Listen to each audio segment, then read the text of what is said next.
Olá, sejam bem-vindos. Eu sou a Gabriela Carleto. Esse é o podcast Mulheres Neurodivergentes. E hoje nós estamos no nosso 5º episódio e o nosso tema de hoje é sexualidade e afetos. Olá, eu sou a Andressa Stout. Bem feliz que a gente está começando mais um episódio e num tema que acredito que seja bem importante, não apenas para as mulheres que estão nos ouvindo, mas também para as pessoas com quem elas se relacionam, né?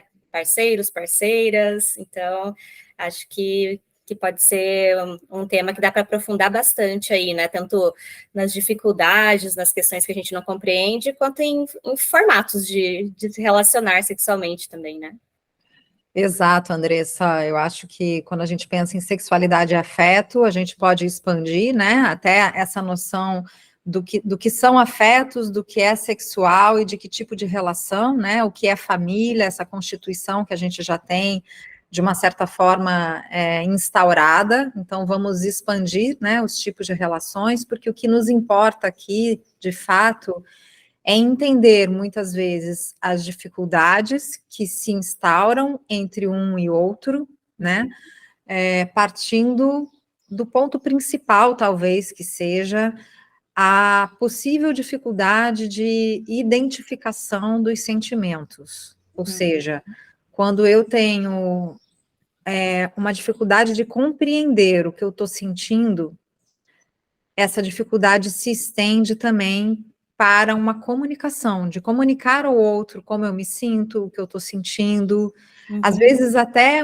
do entendimento do que é o amor, se eu amo, se eu não amo, se eu ainda gosto, será que eu ainda gosto dessa pessoa? O que eu sinto? São sentimentos, assim, vou chamar eles de primários ou primeiros, né, que são os sentimentos bases e que para muitas pessoas pode ser difícil de identificar.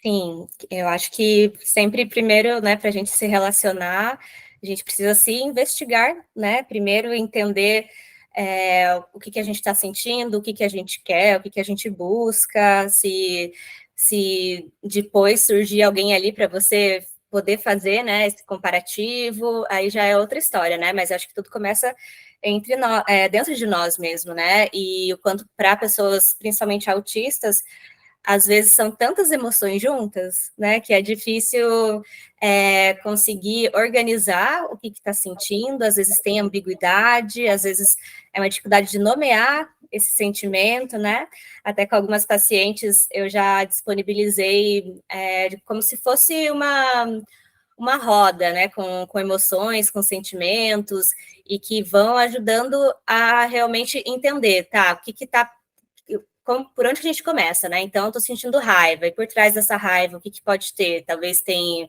uma tristeza, tenha um medo de abandono, de rejeição, né? E o quanto, quando cai nesses sentimentos, a pessoa fica muito mais sujeita a estar em relações nas quais, às vezes, ela vai fazer sacrifícios que ela não queria, né? De, por exemplo, bom, então, se o meu namorado quer transar todo dia, eu vou transar todo dia porque eu tenho medo de perdê-lo, né? Então, às vezes cai nesses lugares de codependência, né? Enfim, muita coisa aí para falar.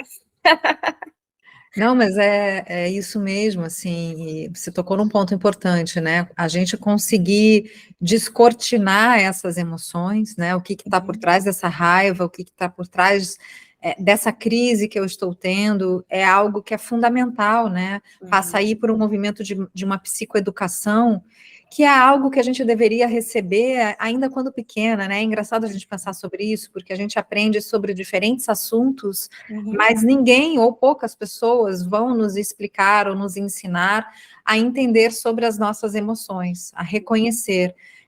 Quando a gente pega, vou ampliar, né? Quando a gente pega pessoas, pacientes autistas, com TDAH, com superdotação, a gente muitas vezes vai encontrar, né, pessoas adultas que não conseguem nominar o que está sentindo. Há uma dificuldade, né, na compreensão, na percepção e, a partir disso, na nomeação daquilo que eu sinto. Eu entendo também que, como há um desejo muito grande, né, de relação, por trás, né, do diagnóstico ali, por trás não, né, mas faz parte do diagnóstico da pessoa autista especificamente, e da pessoa com superdotação também, muito, essa dificuldade do relacionar, né, do estar em relação com o outro, que não é só estar junto, né, mas é conversar, é trocar, é ter o toque, é exercer o desejo e a sexualidade, e eu acho que vem um desejo tão grande que isso dê certo, e fica mais difícil também acessar essas camadas de percepção do sentimento. Não é? Entende isso? E aí isso acaba se tornando algo muito grandioso, quando na verdade era mais fácil simplesmente, calma, pera lá, mas o que eu estou sentindo?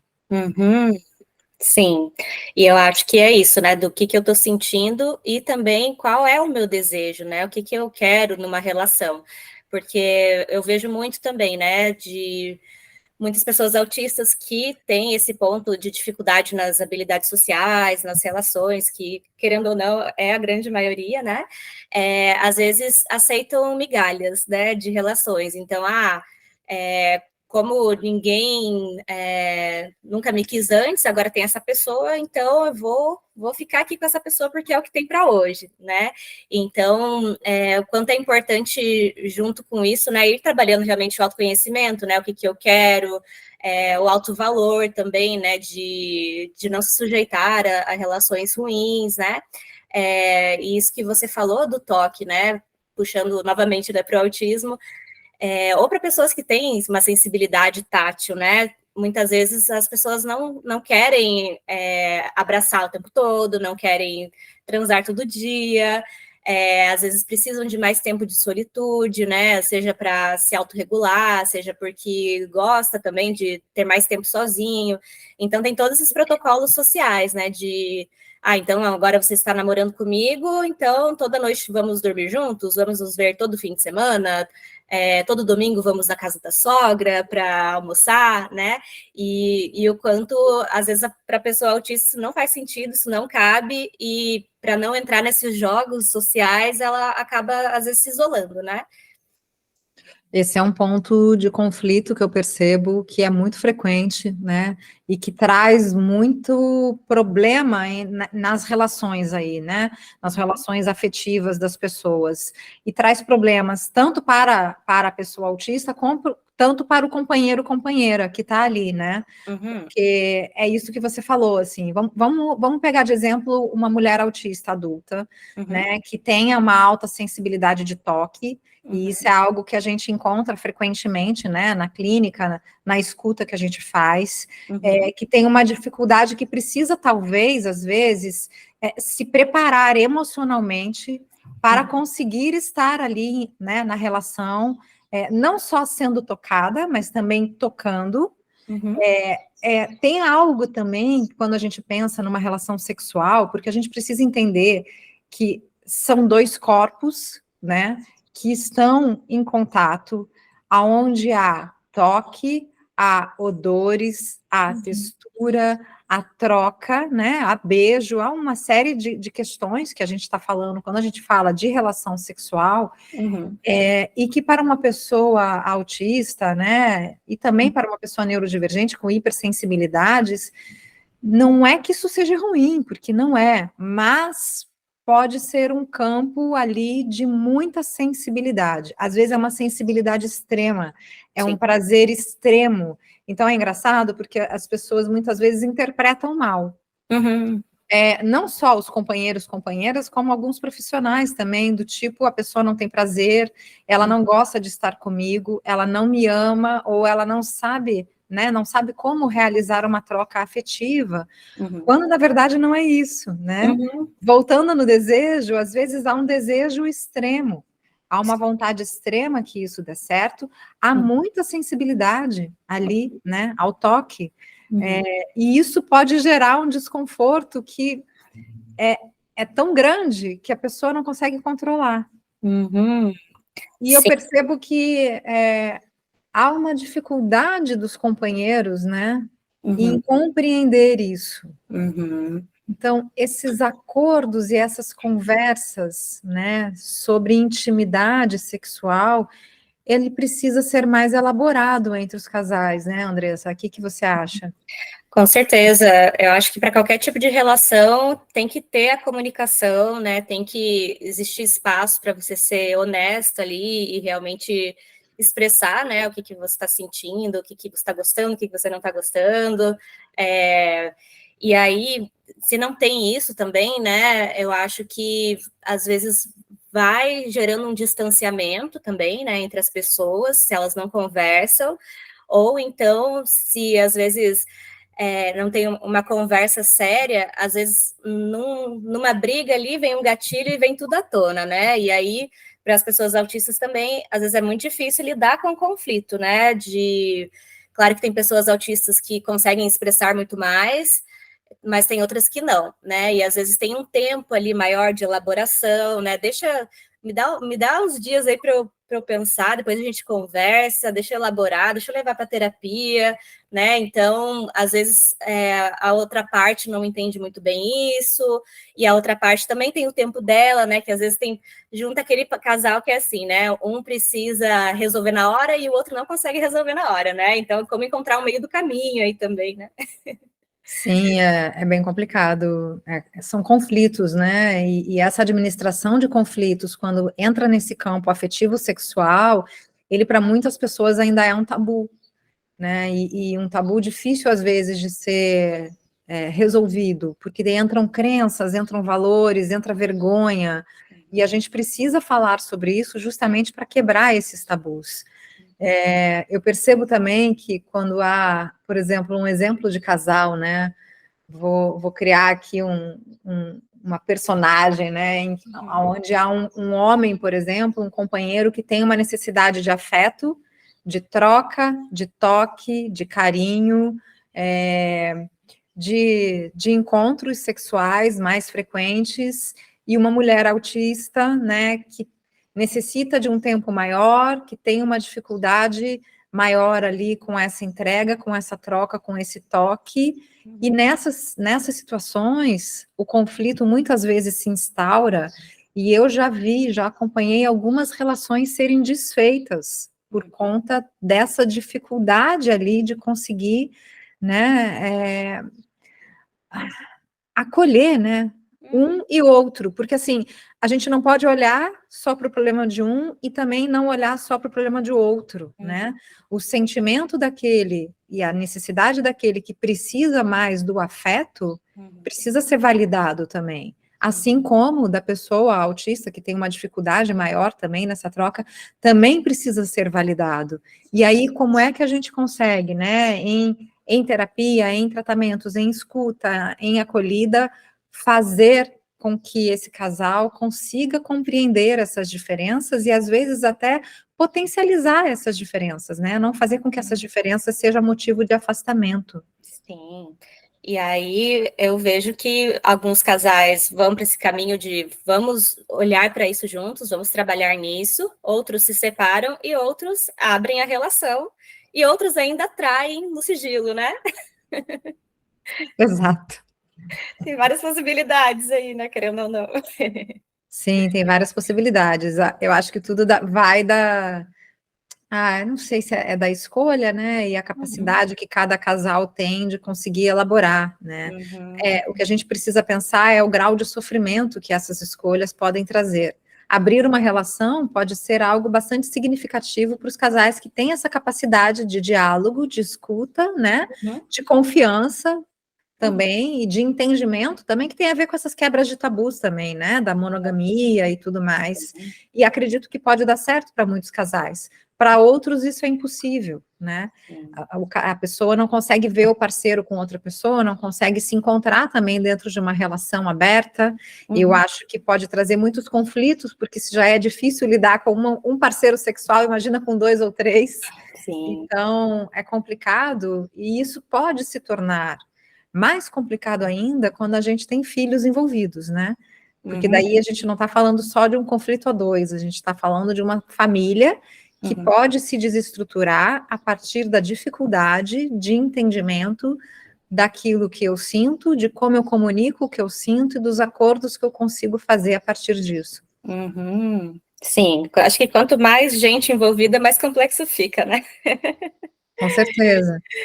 E estou pensando também, né, que às vezes a gente parte muito de um modelo heteronormativo, né? Até para a gente pensar em alguns exemplos, né? E aí nisso cai muito aquela dinâmica dos homens que foram educados a partir da pornografia, né? Então, que eles acham que a mulher está ali, né, como um objeto de desejo, que eles são quem precisam performar, né? Então, eles têm uma cobrança muito grande também, né, de entregar o prazer para a mulher. Isso quando pensa na mulher, né? Tem homens também que só pensam neles, né? Mas o quanto tem uma cultura falocêntrica ali, né? E o quanto talvez isso, digamos, para uma mulher hétero autista, né? E também para as não autistas, quando isso não satisfaz, e aí quando a mulher começa a ter mais essa voz, né, para falar, ó, isso aqui para mim não tá legal, eu gosto mais disso, eu gosto mais daquilo. Tem muitos homens que vão ou se sentir menosprezados, né, que vai pegar na autoestima, tem outros que vão entrar em acordo, vão conversar, vão querer saber, né, então o quanto é impossível não, o quanto é importante pensar nessas qualidades, né, dos afetos, né, digamos, de estar com pessoas que também se preocupam com você e você se preocupar com outra pessoa, né? Porque acho que se relacionar tem que ter esse cuidado mútuo, né? Com certeza. Relação significa uma troca, né, entre duas pessoas. E para ter qualquer tipo de relação é preciso, a priori, haver respeito, né, Andressa? Uhum, então, isso eu acho importante, mas você trouxe um ponto que eu acho que faz parte da estrutura, né, da nossa sociedade como um todo, infelizmente, ainda hoje, que é justamente essa questão, né, desse heteronormativo, desse homem, né, colocando dessa forma aqui no exemplo, que precisa, né, ali estar à frente da relação, ditando a relação e trazendo esse tipo de conflito. Eu acho que também é um tabu ainda isso, né? Eu vou colocar de novo na questão do tabu, porque são coisas que ainda, né, perduram nos tempos de hoje. Uhum. Percebo que quando a gente navega um pouco nas relações homoafetivas, sejam, né, masculinas ou femininas, em muitos momentos eu entendo que talvez há acordos que se costuram de uma forma mais equânime, né? Justamente por essa questão ali do entendimento, né, da questão de gênero. Agora, a gente não pode pensar que isso só pode acontecer, né, em relações homoafetivas. A gente precisa entender e trazer também, né, isso é de suma importância, isso para todos os relacionamentos, né? E para isso a gente precisa falar. Sim. É preciso abrir diálogo, né? Falar e saber ouvir, né? E saber ouvir. E engraçado, vou inverter um pouco agora, né? Porque a gente está trazendo aqui também sobre o olhar da mulher autista, mas a gente tem os homens autistas com suas companheiras, mulheres, né? E o quanto que às vezes isso é um pouco mais compreendido. Eu acho que a mulher tem essa capacidade, né? Também que já é imposta socialmente, nata desde sempre, né? Já dizia Chico Buarque, a mulher ela tem o dom de perdoar, né? Ou seja, tem essa capacidade de compreensão um pouco melhor, talvez, sobre a dor do outro, sobre a forma como o outro se sente, essa coisa às vezes um pouco maternal também. Não sei se isso faz sentido para você, mas se a gente inverter, né, esse olhar, o quanto será? Né, que é mais fácil ou mais difícil para o homem autista conseguir esse apoio de sua companheira nessa questão afetivo-sexual? Olha, até pensando assim em alguns relatos, né, que eu já escutei de homens autistas que são casados com mulheres não autistas, o que eu já escutei é mais no sentido assim do tempo de qualidade, que muitas vezes a mulher quer passar mais tempo ali com o homem, né, quer fazer programas e talvez esse homem está sobrecarregado sensorialmente, não quer sair de casa ou não está querendo ir para lugares que vai ter muita interação social, algo assim, e que elas sentem muita falta, né? Agora, da questão sexual, eu nunca tive muitos exemplos, assim, talvez isso seja um sinal também do tabu, né, de poder falar sobre essas questões mais íntimas, assim, mas eu acho que faz sentido, né, porque nós mulheres somos educadas, né, para sermos mais compreensivas, para aceitarmos mais, né, para nos acharmos, nossa, super sortudas se formos escolhidas por um homem, por exemplo, né? Então, vamos trabalhar em cima desse relacionamento, ou, eu vou mudar este homem, né? Comigo vai ser diferente, né? Acho que são vários pontos aí que muitas mulheres ainda levam como verdade, né? De que é preciso se adaptar muito para poder viver esse privilégio de ter sido escolhida por um homem, né? Uau! Mas é isso mesmo, né? Você vê que é toda uma questão estrutural, né? É uma questão social, psíquica e emocional de uma estrutura que vem, né, ao longo aí de séculos, na verdade, sendo instituída e instaurada, e a gente ainda acredita e vive dessa forma. Você estava falando e eu estava visualizando, né, essa cena exato desse homem autista, que justamente tem essa dificuldade maior mesmo, talvez de sair dos seus hiperfocos, do seu mundo ali, né, de pesquisa, videogames e tudo mais, para uma vida mais social, em família. Mas percebo também pouco essa dificuldade sexual, talvez uma dificuldade de afeto, de carinho, né? De abraço, de carinho, mas não do ato em si. Então, você vê como isso é algo que realmente está ali na estrutura. E fiquei pensando também que em outra coisa que eu acho que está ligado no assunto, e que eu vejo muito nas mulheres autistas, que são também os amores platônicos, né? Então, essa idealização de um amor, né, de alguém que ela conhece ou já teve algum tipo de relação, mas que teoricamente não foi nada, ou ainda nem aconteceu, mas que ali aquilo se torna um hiperfoco, se torna um looping constante de pensamento e sensações, e ela não consegue perceber que, na verdade, talvez ali nem exista nada, né? Eu já fui essa pessoa, hein? De projetar, né, de criar histórias na minha cabeça ali, né, de ter essa dificuldade de realmente ir de encontro com o outro real, né, mas aí a gente vai fazendo terapia, vai desconstruindo, né, mas é interessante que você trouxe isso, né, do hiperfoco na pessoa, né, porque realmente eu tenho também, né, algumas pacientes, assim, que trazem, né, que às vezes vira quase que uma obsessão, né, e aí quer viver muito intensamente com aquela pessoa, ou então com a ideia daquela pessoa, né, de ficar olhando no Instagram, imaginando coisas, né, de virar um especialista naquela pessoa ali, né, de estar ali muito imersa naquilo, né, às vezes até como um escape, né, às vezes até como uma fuga do que ela está vivendo, assim, enfim. Sim, isso é muito comum, assim, eu acho que talvez seja uma forma dela conseguir viver, né, num campo mental, né, porque está ali só na elaboração, aquilo que ela não consegue viver no real. Então, fica esse hiperfoco numa pessoa que, na verdade, não há relação nenhuma ali.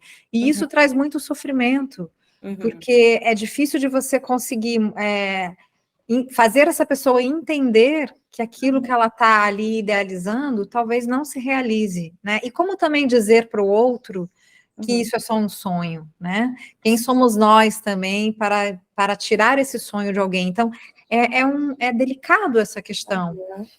Tem outra coisa que eu percebo também, Andressa, e que aparece muito também, né, nas pacientes, na fala, que é essa dificuldade de interpretar as pistas. Então, será que essa pessoa está interessada em mim? Eu tenho pacientes, por exemplo, que me mandam alguns relatos, olha, ele me disse isso. Manda print, né?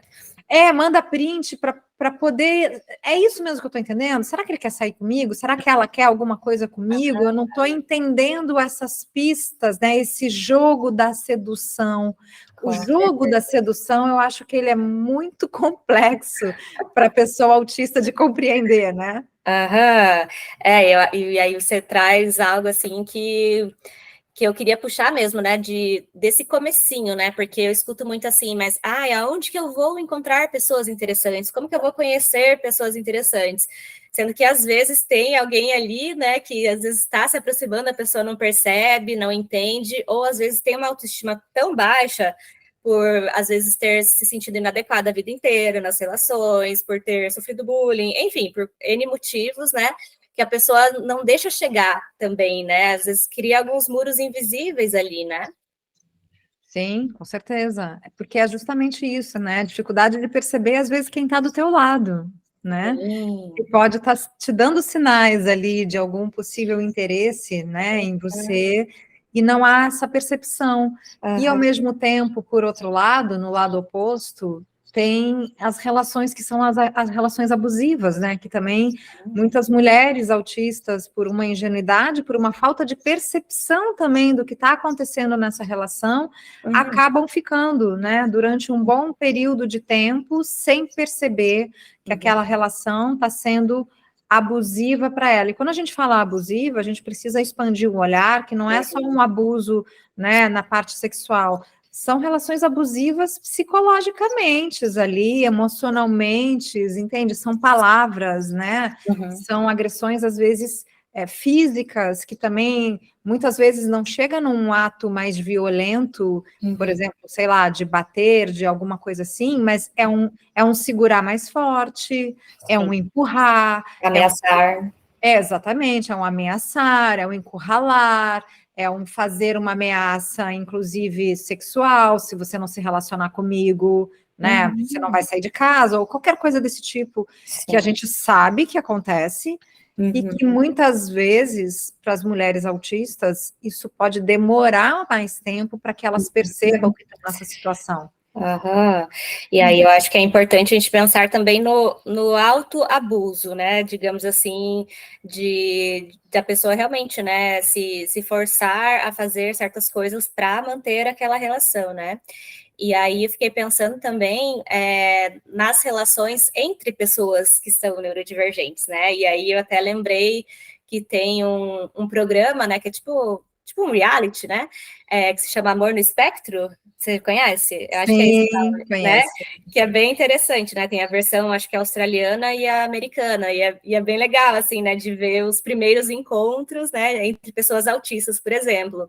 E tem até algumas pessoas que, antes de ir para esses encontros, fazem, tipo, uma consultoria com uma especialista, né? Em pessoas autistas e, né, nessa área mais afetiva, assim, para ajudar elas, né, a se comunicar ali com as pessoas, né, de se expressarem também, de se mostrarem interessados, né, porque tem isso também, às vezes a pessoa autista está interessada, mas ela não sabe demonstrar, tem pessoas que, se você não perguntar algumas coisas, ela não vai falar, né, então, às vezes tem que ser muito direto e objetivo nas perguntas para a pessoa compreender também e ver algum sentido naquela troca, né, enfim, então tem, né, claro que é um espectro, como diz o nome do programa, então acho que é bem legal, assim, para as pessoas assistirem e verem essas particularidades, né, porque são sujeitos ali, né.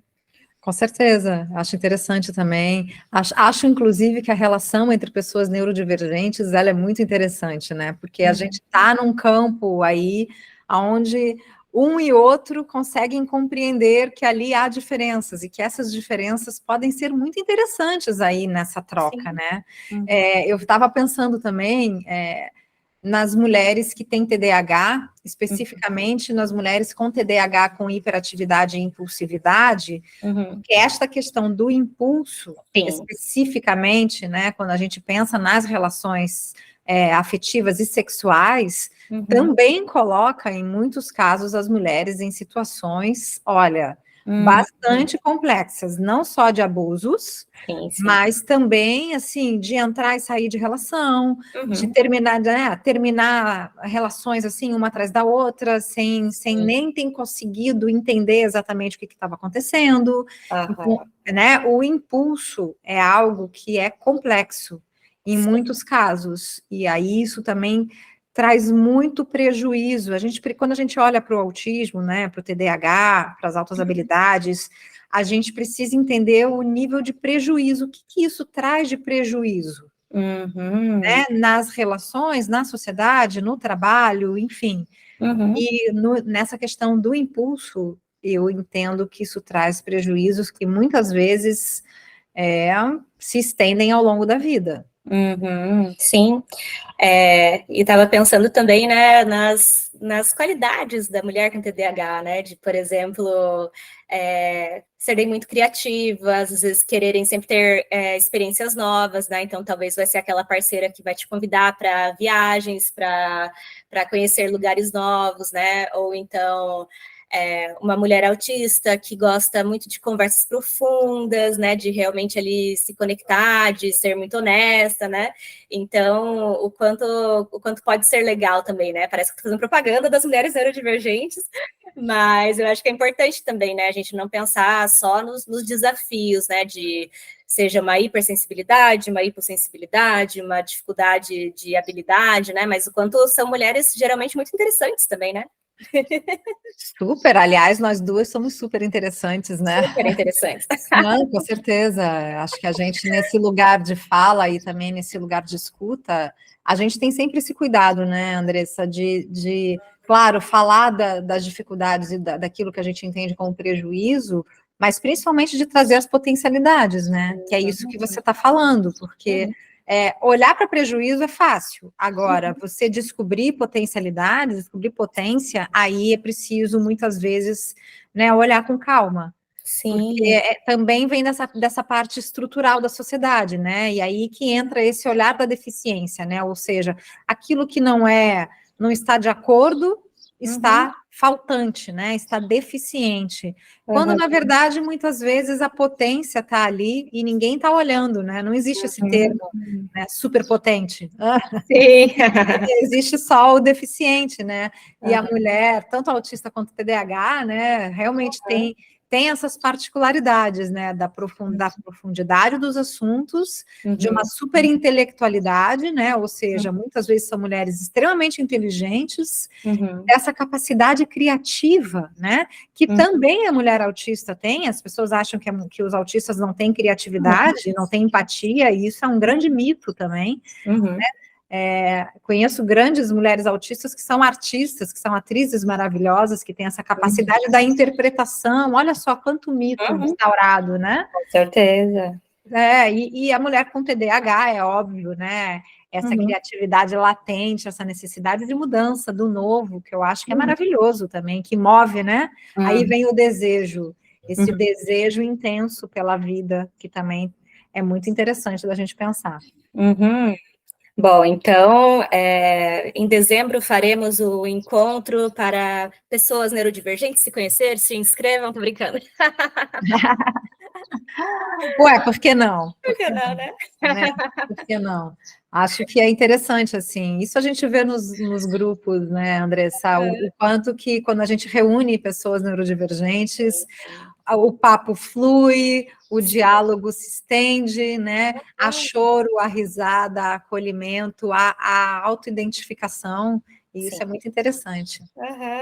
Quanto é importante realmente as pessoas fazerem esses movimentos também, né, para conhecer outras pessoas, né, porque a gente sabe que principalmente para autistas às vezes tem essa trava, né, tem essa dificuldade, mas às vezes é legal contar com apoio para isso também, né, de, por exemplo, eu sei que aqui em Curitiba tem um encontro mensal numa pizzaria, né, para pessoas autistas adultas. Eu ainda não fui, mas se você for comigo, eu já vou me encorajar mais de ir, entendeu? Então, a gente tem que se unir, né? Sim, com certeza, esse encontro é super bacana, né? Eu também não fui ainda, mas conheço uma galera que vai, e sei que é super divertido, e eu acho que tem esse networking que a gente vai fazendo também, né? A possibilidade da gente conseguir encontrar pares, outras pessoas que compreendam a forma como a gente é estruturado, e a partir disso, a gente não cria só relações de afetos, a gente às vezes cria o que nós duas fizemos, né? Relações de trabalho, Sim. relações, né, de outras formas, e que isso pode ser muito interessante. Com certeza. Muito bem, então eu queria deixar aqui, né, instigar o nosso público a nos dizer, né, o que são os afetos para vocês, como vocês se sentem, quem já passou algum tipo de experiências como essas que a gente narrou hoje aqui, né, de dificuldade ali no toque, na relação, ou de muita intensidade nas relações, muito desejo, muito afeto, escrevam, né? Também compartilhem o nosso podcast com outras pessoas que vocês acreditam que podem se interessar. E a gente se encontra no próximo episódio, né, Andressa? Isso mesmo, a gente vai pensando aqui, né, em temas que são relevantes para vocês, mas a gente quer ouvir de vocês, né? Então, no Spotify tem enquete para votar no próximo tema, no YouTube tem um espaço para comentários também, então a gente quer construir junto com vocês. Exatamente. Então tá bom, adorei esse episódio. Também. E vamos então vivenciar, né, os nossos afetos e as nossas relações da melhor forma possível. Um beijo. Um beijo, tchau. Tchau.